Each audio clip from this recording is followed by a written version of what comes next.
Hey guys, how it's going? It's Zapparoli here, and today we are going to learn about two functions. They are date and date hash. They can be quite confusing, so let's start.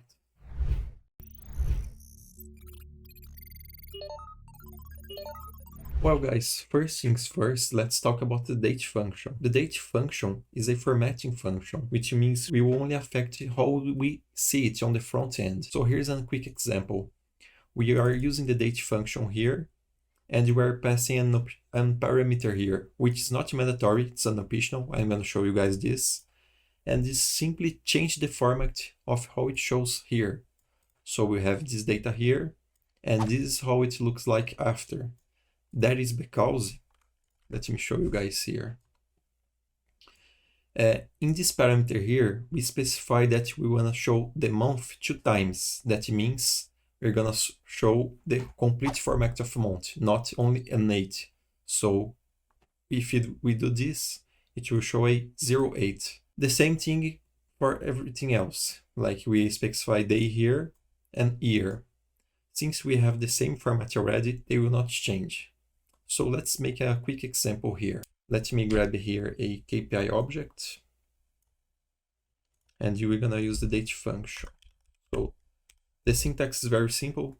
Date, we open this, and we specify a date. Let's say 8/19 of 2022, last year, okay? And we don't put any parameters.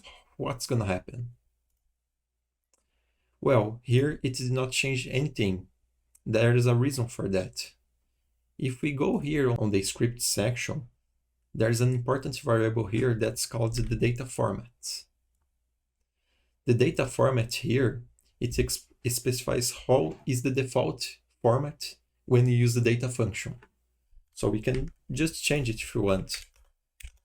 So let's put the amount here and 2 days, and we run the script. Guys, never be afraid to change those variables, understand what they are for and change them if it's necessary. So here now, the default data function changed its format and it's showing 08 now. That's because we changed it here.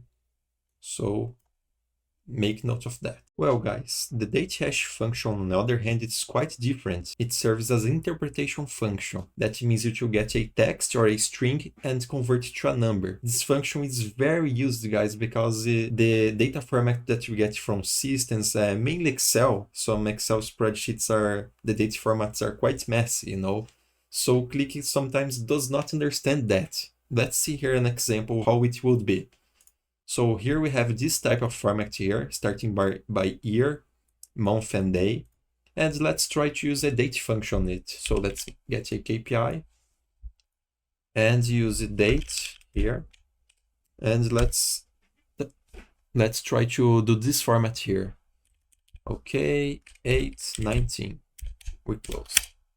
And guys, it returns a null value to us.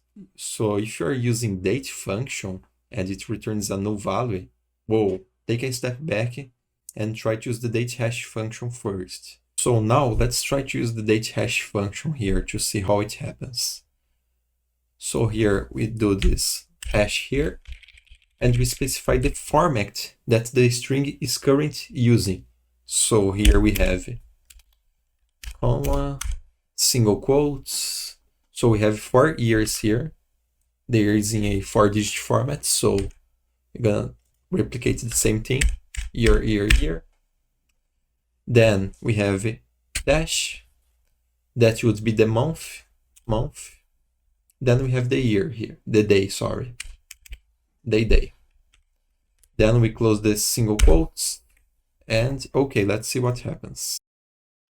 And here's the result, guys. It returned to us a number, but it's also a date format. When you use both date and date hash function, they return was what we call as a dual format in Qlik. A dual format contains both the number and the data format on the same field. But we don't want to show this to our user, right? So we simply use a date function here.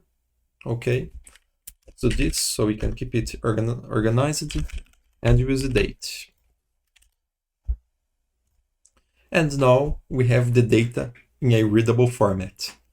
So guys, the data hash function treats the data as a text and converts it to a number. So let's take another example here. Let's say that we have our data function like this. Let's take it like day first, then year, let's see, okay, and then month. So what you can do here is specify that the first 2 digits are days, okay.